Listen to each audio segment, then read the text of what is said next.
శ్రీదేవికి జోష్యం చెప్పిన సావిత్రి. అవునండి. నిజమే. శ్రీదేవికి జోష్యం చెప్పింది. ఆ మాట నిజమైంది కూడా. అది ఎలాగో చెప్పమంటారా? సావిత్రి గారి జీవితంలో ఊహించకుండా జరిగినటువంటి పరిణామం ఆవిడ రెండో పెళ్లి చేసుకోవడం. తర్వాత భర్తతో గొడవలొచ్చి విడిపోవడం. దాంతో సావిత్రి గారికి ఎవరైనా రెండో పెళ్లి చేసుకుంటున్నారంటే ఇంకా కోపం ముంచుకొచ్చేసేదన్నమాట. ఏ అసలు ఎవరైనా పెళ్లి చేసుకుంటే ముష్టోడిని పెళ్లి చేసుకోండి. ఈడు జోడు బాగున్నట్టయితే ఆ ముష్టోడితో నువ్వు ఉన్నప్పుడు కూడా ఈ అడుక్కున్న వాళ్ళ తాలూకు ఈడు జోడు బాగుందని ఎవరైనా ముష్టైనా వేస్తారు.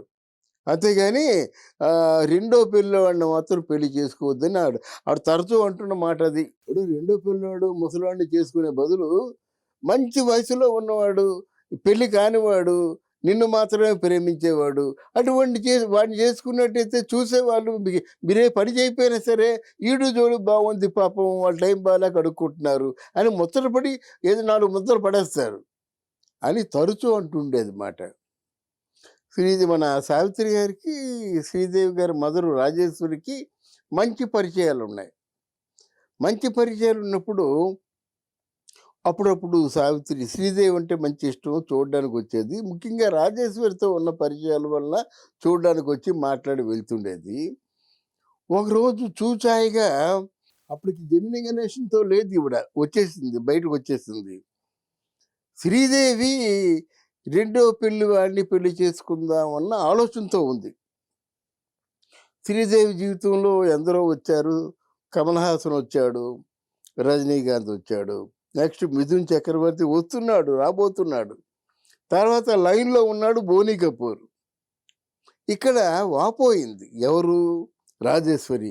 ఇది చూస్తుంటే నాకెందుకో భయంగా ఉందమ్మా. మొదటి పెళ్ళోడు అయినట్టయితే ఏదో చూసుకుంటారు, రెండో పెళ్ళోడిని చేసుకుంటా ఉంటుంది. అంటే ఈ శ్రీదేవికి ఏంటంటే సినిమా నటిగా నన్ను తెలిసిన వాళ్ళు ఎవరు చేసుకుంటారు, అది ఆవిడ ఆలోచన. సినిమా నటి అంటే ఎవరు యాక్సెప్ట్ చేస్తారు? ఇన్ని సినిమాల్లో చేశాను, ఇంతమంది హీరోలతో చేశాను, నా మీద ఇన్ని రాతలు రాశారు, ఎవరైనా యాక్సెప్ట్ చేస్తారా? వాళ్ళు బాధ పెట్టడం ఎందుకు? తనుకు మంచి తల్లి, మంచి బంగారు తల్లి మాట. ఆలోచన అది. సినిమాలో యాక్ట్ చేస్తున్నాను, ఇంతమంది హీరోలతో చేస్తున్నాను, ఇన్ని రాతలు నా గురించి రాశారు, నేను మొదటి పెళ్లివాడిని చేసి వాడిని అన్యాయం చేశాను, ఎందుకు అనిపించుకోవాలి? అదే రెండో పెళ్లివాడితే ఏ బాధ లేదు అని ఆవిడకి సావిత్రి గారికి కోపం వచ్చేస్తుంది అన్నమాట. అంటే పిచ్చిదానా ఇంకేదో ఊత పదం వాడి రెండో పెళ్లి చేసుకుంటే నాలాగా చంకనాగిపోతావే అని చెప్పింది అన్నమాట. నువ్వెన్ని లక్షలు సంపాదించు, ఎన్ని కోట్లు సంపాదించు, ఎత్తుకుపోతాడు, నీకేం మిగలదు. వాడు రెండో పెళ్లి చేసుకునేవాడు నిన్ను డబ్బులు చెట్టుగా చూస్తాడు. అదే ఒక డబ్బులు ప్రింట్ చేసే యంత్రంలా చూస్తారు కానీ మనిషిలా చూడండి. నీకు మనసు అంటూ ఇవ్వడి, మనసు అంటూ పెళ్ళాన్ని లేకపోతే నరకమే అనుభవిస్తున్నానని చాలా కోపంగా చెప్పింది ఆ రోజు మహాతల్లి. ఆ రోజు ఏమి చెప్పిందో అదే చివరకు బోనీ కపూర్ని పెళ్లి చేసుకోవడం.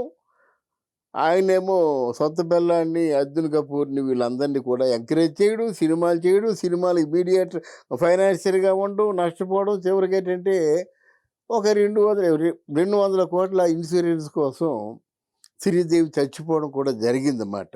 అంటే ఒకరోజు సావిత్రి చెప్పిన జోష్యం అక్షరాలా నిజమైందన్నమాట. రెండో పెళ్లివాడు డబ్బులు ఇచ్చే యంత్రంలా చూస్తారు కానీ నేను మనిషిలా చూడండి అని ఏదైతే చెప్పిందో ఆ శ్రీదేవి చనిపోయిన రోజులు నాకు అదే గుర్తుకొచ్చిందన్నమాట. ఆవిడ చెప్పిన జోష్యం ఫలించింది, నిజమైంది. అందుకు పెద్దల మాట పెరుక్కుడు మూట అంటారు, ఊరికంటారా? వాళ్ళ అనుభవంతో చెప్తారు. Thank you.